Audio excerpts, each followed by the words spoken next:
Hello, St. Anthony second graders. I'm Mr. Scott. I'm your art teacher here at St. Anthony's. Most of you will remember me from first grade. I used to come into your first grade classroom and we would do our art classes in your room in first grade.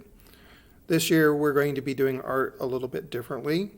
For second grade, we're going to be watching some YouTube videos and you're going to actually work on your art projects or your art assignments at home. Still going to be doing the same kind of things that we did in art in your room, just that you're going to be doing at home and getting the directions from a YouTube video.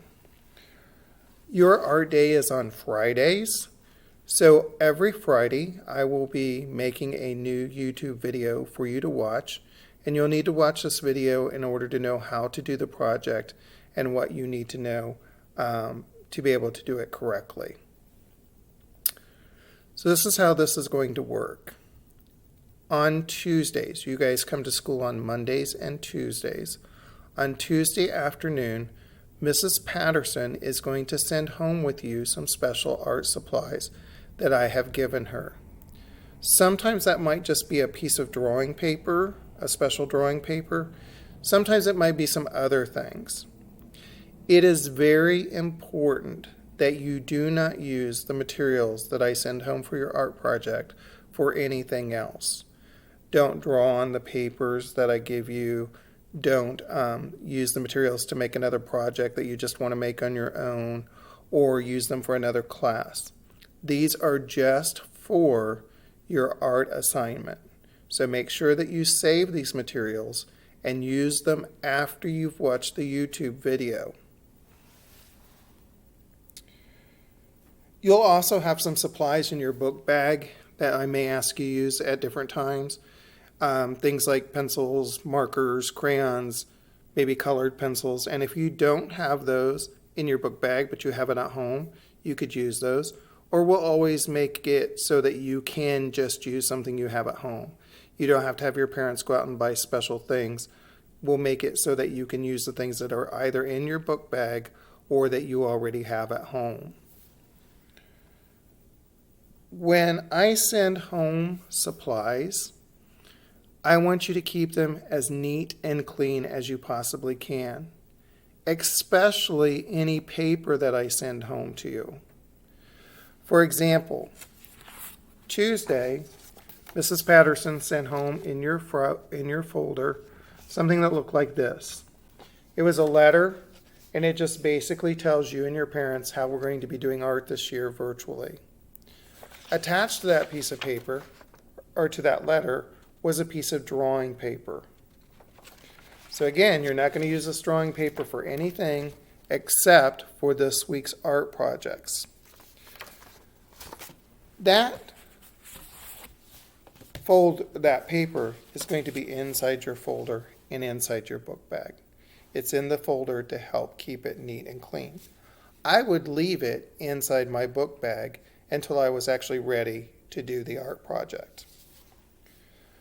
Whenever I give you drawing paper,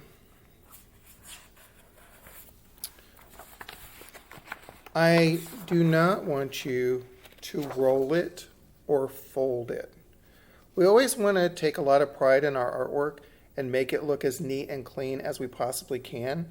We want people to know that we have done our personal best and that we have taken some pride in doing our work. If our paper gets all bent or folded or wrinkled or torn, it's not going to look like you did your personal best. Your artwork is not going to look as neat and carefully done as we would like for it to.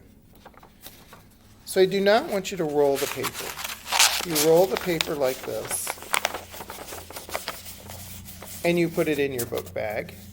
It could get smashed. It might get the edges wrinkled. It might even get torn.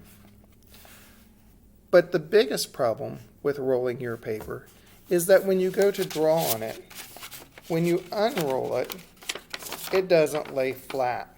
It curls up, and it makes it very difficult to draw. So it's harder to draw, and your work is not going to look as nice when you're finished. I also don't want you to fold your paper. Sometimes people fold their paper to make it fit inside a folder or inside their book bag. If you fold your paper, before or after you finish your artwork. When you look at your artwork, you have these lines running across the middle. Again, it doesn't look as neatly and as carefully done as we'd like for it to do. It doesn't look like you've done your personal best and have taken pride in doing your artwork. So do not roll your paper. Do not fold your paper. Our folder is going to help keep that paper nice and flat. Okay. So you watch the YouTube on you watch the YouTube on Fridays, and you're going to use the supplies that you got from Mrs. Patterson on Tuesday. Let's talk about my expectations, what I am expecting you to be able to do, what you need to be able to do in art class. Number one, I'm going to expect you to watch all of the videos. So every Friday, you will have a new art video to watch. You have to watch the video in order to be able to do the projects correctly. I expect you to complete all your assignments.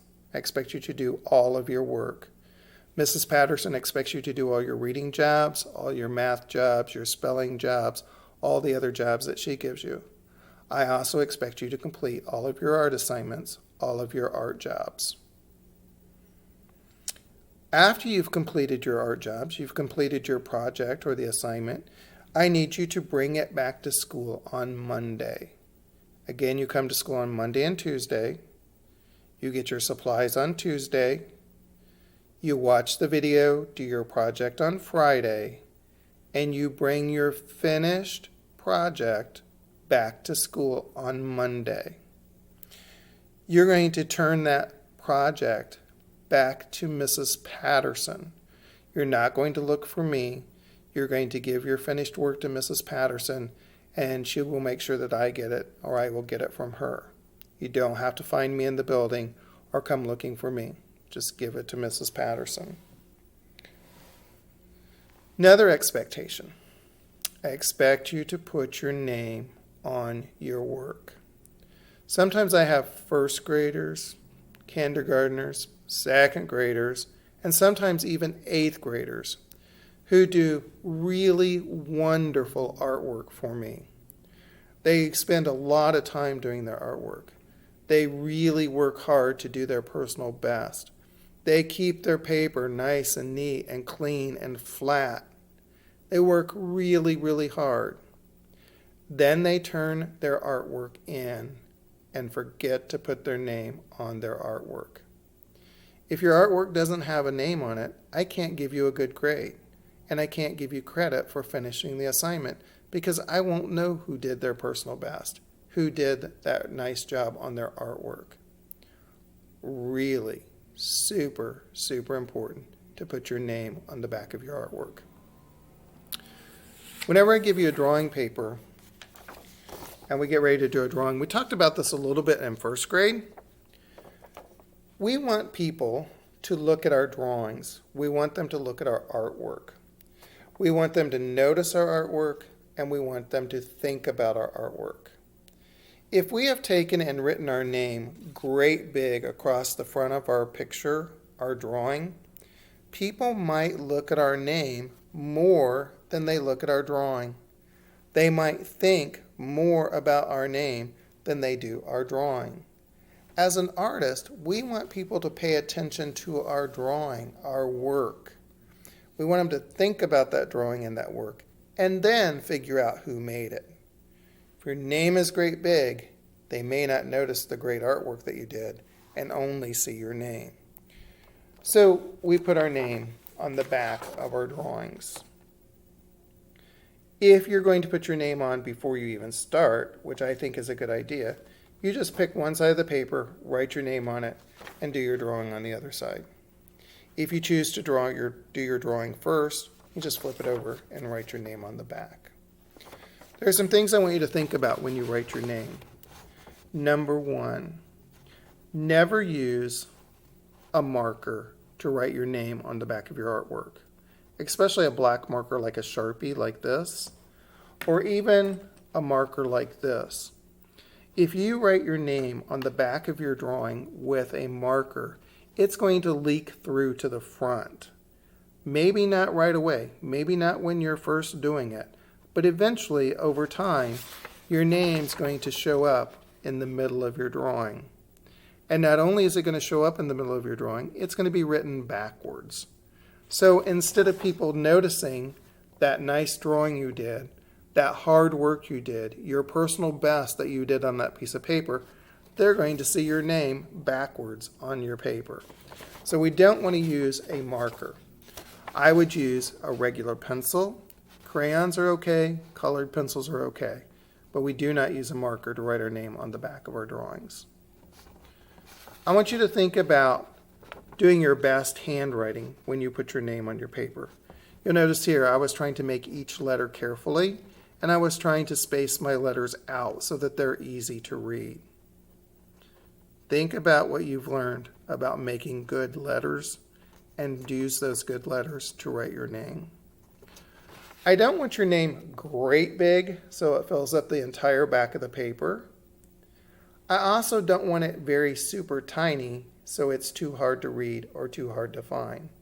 You can see I made my name a little bit bigger than normal, but it's not huge. It's not all over the back of the paper, but it's not super tiny. I want to be able to look at your drawing first. I want to look at your best effort, at your personal best, at all of your hard work. And then I want to turn it over and be able to find and read your name easily. If your name is not on the paper, or if your name is not written so that I can read it, I can't give you credit for doing the project. I can't give you credit for doing your personal best. Very, very important that you put your name on the back of your paper. The last thing that I expect from you is to keep your artwork in good condition, to keep it looking neat. We talked about how important it is to keep the paper neat before you do your work on it, before you do your drawing. It's even more important to keep the paper neat after you do all of that hard work on it. So again, we're not going to roll up our drawings. We're not going to fold our drawings. We're going to put our drawing back inside our folder nice and flat. The folder is going to protect it, keep it from getting bent or torn. And so when I get it back, I'm going to look at this nice, neat, well-kept piece of paper with your personal best on it and your name on the back. So, in order to get a good grade, to get full credit for doing the project, you have to watch the video. You have to complete the assignment. You're going to turn your assignment in on Monday. The following Monday after you do it, on Friday, you're going to make sure that your name is on it, that your name is easy to read, and you're going to do your very best to get that piece of artwork back in good condition and give it to Mrs. Patterson. I think you guys will be able to do that. Second graders, you guys are growing up really fast. I think second graders can make sure to get their supplies home, do their work, and get it back to school. Let's talk about our first art lesson. We talked about a lot of different things in art last year, and I want you to try to remember those, because some of those you'll use again this year. Every year we add a little bit more to what you know about art, but we always just keep using the things that we learned the year before. So we're going to think about some things that we did last year as well. We're going to start out by thinking about, what does an artist do? Well, we know that artists like to draw. We know they like to paint. Sometimes they use wood or clay to make sculptures. Some artists like to work with fabric or yarn. There's all sorts of materials that artists can work with. There's all sorts of things that they can make. But regardless of whether they're drawing or painting or making a sculpture or whatever materials they're using, they have a big job. Their main job is to tell stories or to communicate with people. Communicate just means to tell people things. You could just be telling them something you want them to know. You could be telling them a story. You could be trying to convince them to do something or not to do something. So communicating just really means talking to people. Artists talk to people through pictures. So really, the job of an artist and the job of an author, you know that an author is a person who writes books. An artist and an author have the same job. Their job is to tell stories or to communicate with people, to talk to people, to share things with people. Artists use pictures to tell stories or communicate. Authors use words to tell stories or to communicate with other people. So for your first assignment for second grade art, you're going to be an artist, and your job is to tell a story or to communicate something about yourself, to tell me something about you through pictures. You know yourself better than anybody. You know more about you than anybody else. So you should have a lot of things that you could tell me about, that you could communicate to me, or tell me a story about yourself. Here are a couple ideas. And you don't have to do all of these ideas. I want you to pick just one idea and do one picture on that paper that Mrs. Patterson sent home on Tuesday. Maybe you could tell me a story or communicate to me about your family. How many people are in your family? Do you have any brothers or sisters? You could tell me about your parents, your grandparents, grandma, grandpa, cousins, uncles, aunts. How many people live with you? Anything that you would want to share with me or communicate to me about your family. You could tell me a story or communicate to me about your pet. Maybe you have a dog or a cat, and they're really your best friend, and you want to tell me a story about that dog or that cat or your pet. Or maybe you want or wish you had a dog or another kind of pet, and you could communicate that to me. You could tell me about the dog or the pet that you would like to have that you don't have right now. You could tell me a story about your house or communicate to me about your house. Where do you live? What does your house look like? Is your house in the city or is it in the country? Lots of things that you could tell me about your house. You could tell me a story or communicate to me about how you look, about yourself. What kind of clothes you like to wear. Do you wear glasses? What color is your hair? How is your haircut? What is your favorite outfit? You could show me your favorite color of clothes. There's lots of different things that you could communicate to me by drawing a picture of yourself. I could get a lot of information, learn a lot of things about you from a picture that you could draw of yourself. You might also want to think about something that you like to do.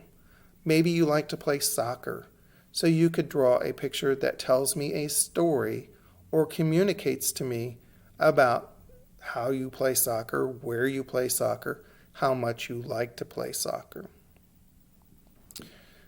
You're going to make sure that you do this story, this communication, on the drawing paper that Mrs. Patterson gave you on Tuesday. If you want to do the whole drawing, the whole story with a regular pencil, that's fine. You can do that. I'm sure you all have a pencil either in your book bag, your book pack, or at home somewhere you can find a pencil. You could also use crayons for your story, your communication.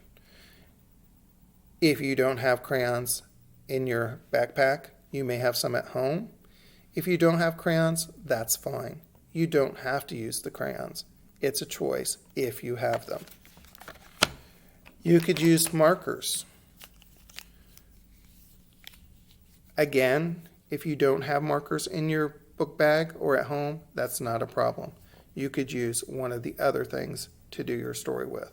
But if you have markers, you could use them. You could use colored pencils if you like. If you don't have them, not a problem. We're not asking mom and dad to go out and buy you anything special that you don't already have. You can pick any one of these things to do your assignment with. It does not have to be one or the other.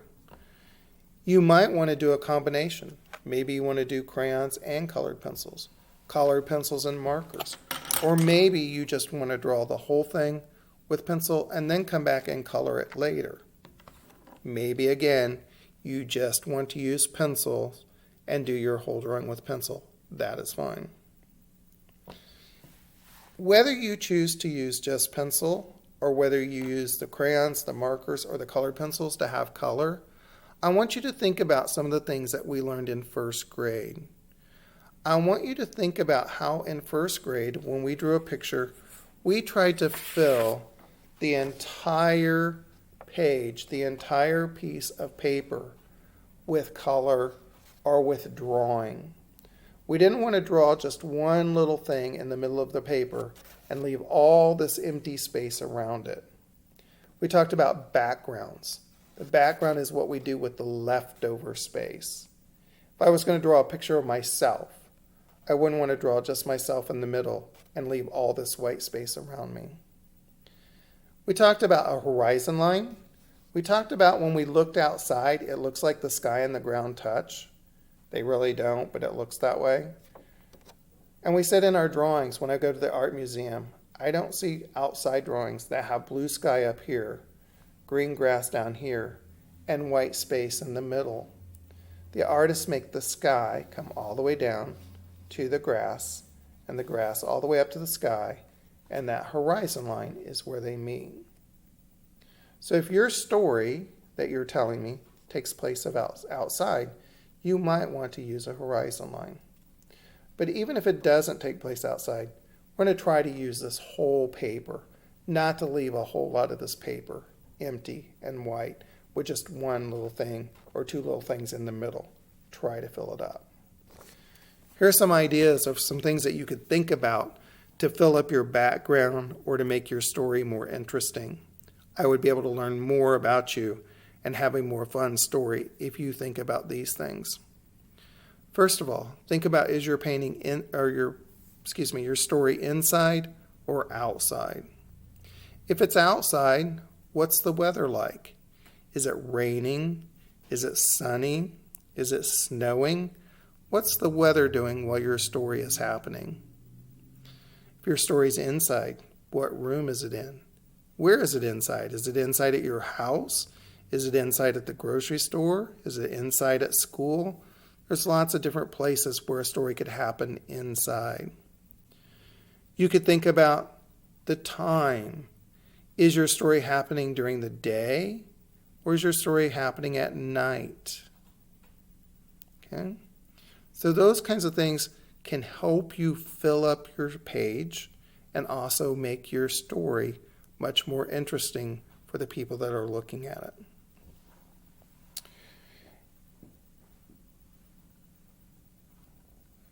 Once you've finished your drawing and you make sure that you have your name on the back, again, you've done it as neatly and carefully as you can.